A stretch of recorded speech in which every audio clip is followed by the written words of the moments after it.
Hello, hello, hello, welcome to another video back on the Inside Spurs channel. It's been a while. I thought I'd make this video because we've got a special person joining us probably the next few days, I think, maybe into early next week. Destiny Udogie. Now, I probably have murdered that last name, but when you look at the spelling of it, you probably gave me a bit of slack. Anyway, before I get in, drop a like, drop a subscribe, give us a comment. Let me know what you think about Destiny. Have you seen anything from Destiny? Have you seen his stats or not? If you want me to go through his stats in another video, I'm happy to do so because there are some very, very good things about this man. Let's get into it. Destiny's here, okay? No corny jokes about this was his destiny, please. I know a few of you probably are thinking that already, all right? So I beat you to the punch. Very exciting fullback from Italy, Udinese, okay? First and foremost, my initial thoughts before we talk about what the deal looks like, what's going to happen once he's signed and all that jazz. Just my initial thoughts, I like the move. It's not breaking the bank either, which is always quite nice, but it's not bargain basement hunting like Man United. Rabiot would be the option there, or a Arnautovic. Didn't realise we were Stoke from a few years ago. So I really like him. Okay, I think he's really exciting, really powerful, proper wing back. Okay. Conte and Paratici both wanted him, which is always a really good sign if both really want him. There's times where, for example, Weston McKennie, Paratici really wants him, and Conte's like, he looks good. So I wouldn't mind him. But, this is where they both really want him. They've both seen him play. They both know what they're looking at. So, first and foremost on that front, yes, I like it. We've got Cess. We've got Perisic. We don't need him right now, okay? That's a really nice position to be in, by the way. In the nicest way to Destiny, we don't need you right now. I'd love you to go back and play another year in Italy, which is what he's going to do. So the deal is, okay, we're going to be buying him from Udinese, okay, and he's going to be loaned back for the rest of the season back there as well, which I think Udinese quite wanted, okay. I know he's linked with multiple other clubs, quite big clubs as well. I know, I think Man City were one of them, obviously, but I think probably Man City wanted him to come and join for this season, whereas Udinese probably wanted to get him back on loan, whereas we were happy to do that. I know there was a few other big clubs in and around Europe. I know one of them, I have a friend who's a Brighton fan. He told me they wanted him because of the Cucurella situation. But again, it was one of those that they wanted him now, not in, a year, which we're in a position of strength there. Okay, plus Champions League football, plus Conte and sort of the Italian setup. Okay, not the Italian job, the Italian setup. So I really like that as well. Now, I believe the deal is up to around about 20 million euros. There'll probably be some add-ons thrown in as well on that, which the add-ons will probably kick in for 2 years' time, because obviously he's not going to be playing this summer, so we're not going to be really doing add-ons this year. We're probably not going to be paying a lot this year for him anyway, because we're going to be loaning him back. We might pay Udinese this year a few million, but we'll say next year we'll give you the bulk of it because he's going to be playing with us, or whatever it might look like. Italian under-21 international. I'd assume he's going to probably be going up into the first team quite soon. Actually, Italian fullbacks are not that bad either. So if he gets in there, that's really impressive. He suits Conte. Okay, he suits Conte, who suits what we want to do. So I think first and foremost on that front, great. The deal's not going to be too expensive. He's quite young. He will bed in quite nicely because you've got to think we have a lot of players who came from the Serie A. Okay, a lot of players in that squad came from Serie A, so he's going to fit in really nicely when he comes here. There was talk that he was going to be doing his medical in Italy, but it's come out he's going to be flying over to England to do it, which I don't think it's a bad thing whatsoever, because I think he's going to be this weekend. He's going to be playing for Udinese for their opening weekend, and then I think he's flying in on like a Monday, and he's going to be here for probably a couple of days sort of thing.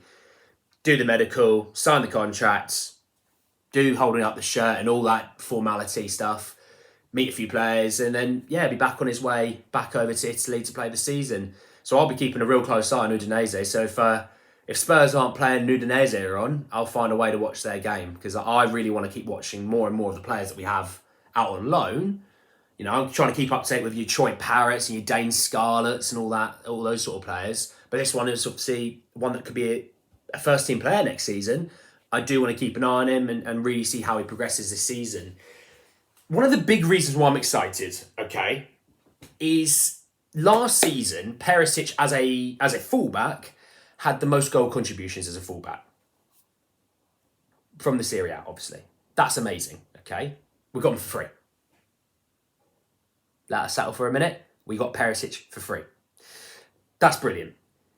Destiny was actually second. So you see what I mean? He's a good attacking fullback. It's quite nice to have fullbacks that are competent going forward. Emerson struggled first half on Saturday, but was a lot better second half. And you can't fault the enthusiasm that guy has, honestly. As much as you think he's rubbish, amazing, average, whatever you think, no one. And if someone says he's not got a motor, he's not got enthusiasm, they don't know football. You can tell them from me, they don't know football. That man is one of the fittest players in our squad, and he has enthusiasm. If he had end product, he probably wouldn't be anywhere near getting sold or loaned out.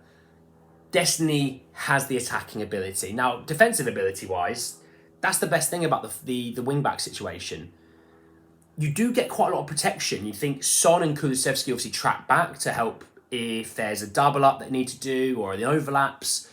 But when you think of the two centre-halves either side, you think Romero comes along and just absolutely annihilates whoever it is on the left wing that wants to get past Emerson or Doherty or maybe Jed Spence to come in the future.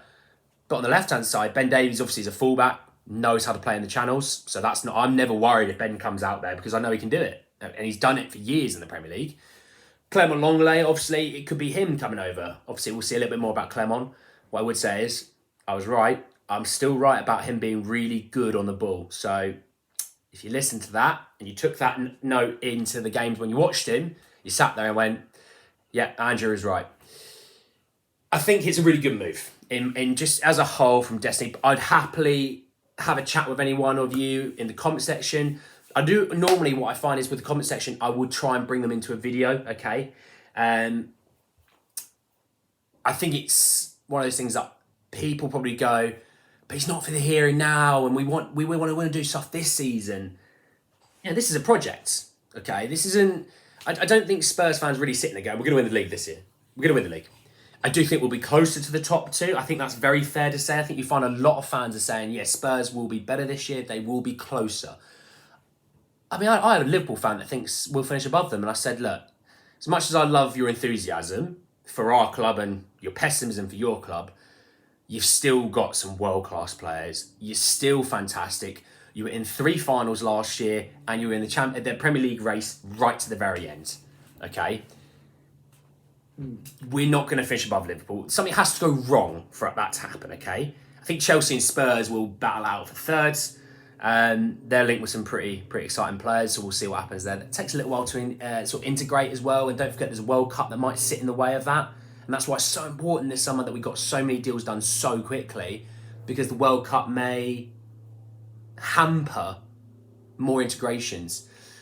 Really quickly though, Alistair Gold did say in his video this morning, if you haven't seen it, YouTube, please go and watch it. It's an hour long, okay, and I know sometimes he can go off on tangents, but he did say something really interesting about the January transfer window.